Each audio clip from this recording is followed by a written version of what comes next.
Good afternoon mga ka-learning! So, andito nga tayo sa Cervantes, Store of School Supplies.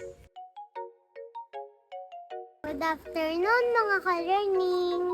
We are here on Cervantes, Store for School Supplies. So, titignan natin yung mga books nila na pwede nating bilhin at basahin.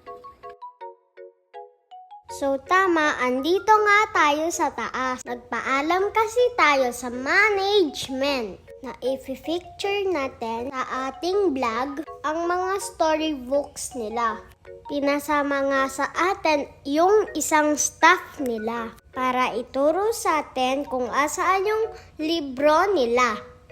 So andito pala sa baba ang mga books.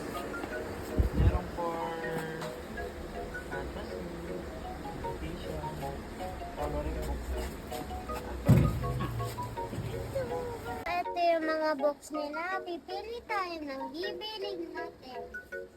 So, madami silang box. Gaya ng sabi ni Sir kanina.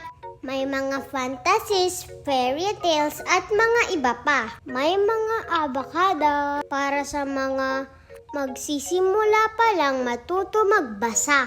Marami din kayong mapapagpilian dito mga ka-learning. Sa murang halaga, madami na din kayong mabibili. Magandang basahin ito ngayong bakasyon. Kaya ano nang hinihintay nyo? Pabili na kayo sa mga mami nyo. Tiyak ko, mai-enjoy nyo ang stories na to. Sobrang dami nga hindi ko alam kung anong pipiliin ko. Lahat kasi magaganda at madami din coloring. Colorful ang mga libro at masarap sa mata. Pagmasdan.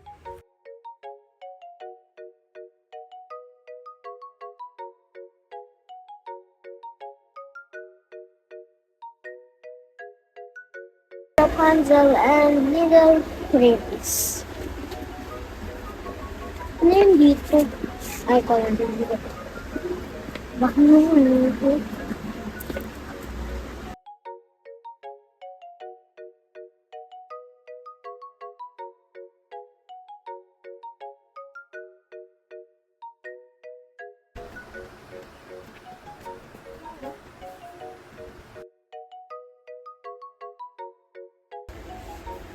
Pinocchio.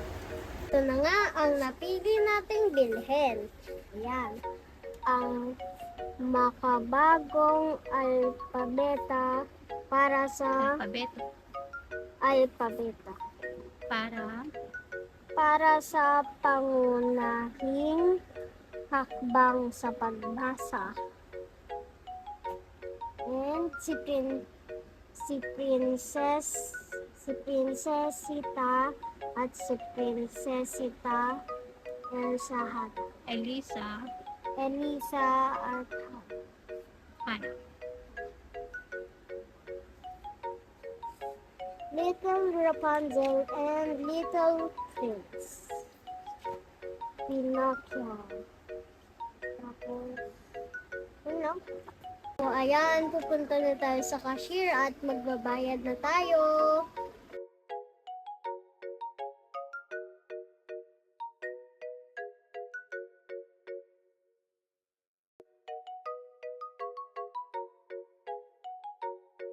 Ayan, magbabayad na tayo.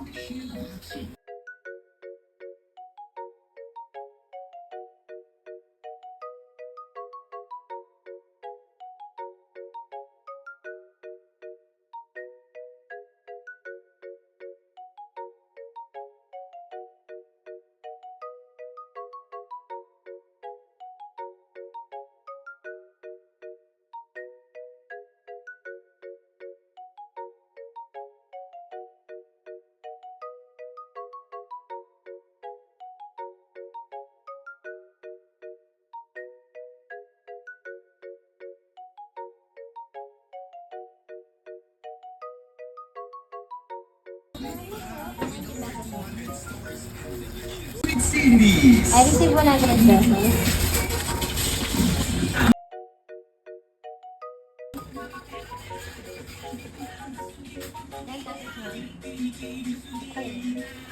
Ayan, 90 pesos lang. 5 books na. So much, Sir Gastos. Thank you for watching mga kalenging. Sana nag-enjoy kayo.